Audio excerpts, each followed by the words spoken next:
ಅದು ತಮಗೆ ಸಮರ್ಪಣೆ ಮಾಡಿಬಿಟ್ಟು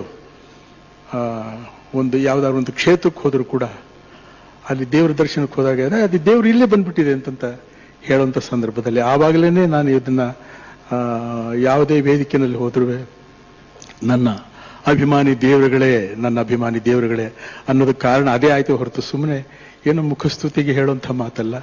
ಹೃದಯಪೂರ್ವಕವಾಗಿ ನನ್ನ ಹೃದಯ ತುಂಬ ತಾವೆಲ್ಲ ತುಂಬಿಕೊಂಡ್ಬಿಟ್ಟಿದ್ದೀರಿ. ಅದನ್ನಿಷ್ಟೇ ಅಂತ ಹೇಳೋದಕ್ಕೆ ನನಗೆ ಶಬ್ದಗಳೇ ಸಾಕಾಗ್ತಾ ಇಲ್ಲ. ಏನು ಗೊತ್ತಿಲ್ಲದೆ ಇರ್ತಕ್ಕಂಥ ಮನುಷ್ಯ ಈ ಒಂದು ಮಟ್ಟಕ್ಕೆ ಬರಬೇಕಾದ್ರೆ ಎಷ್ಟರ ಮಟ್ಟಿಗೆ ನೀವು ನಮ್ಮನ್ನು ಸಾಕಿದ್ದೀರಿ, ಎಷ್ಟರ ಮಟ್ಟಿಗೆ ನಾವು ನಿಮ್ಮನ್ನು ಬೆಳೆಸಿದ್ದೀರಿ, ನೀವು ನಮ್ಮನ್ನು ಬೆಳೆಸಿದ್ದೀರಿ. ಇದರಲ್ಲಿ ನನ್ನ ಸೇವೆ ಬಹಳ ಅಲ್ಪ. ಸಾಧನೆ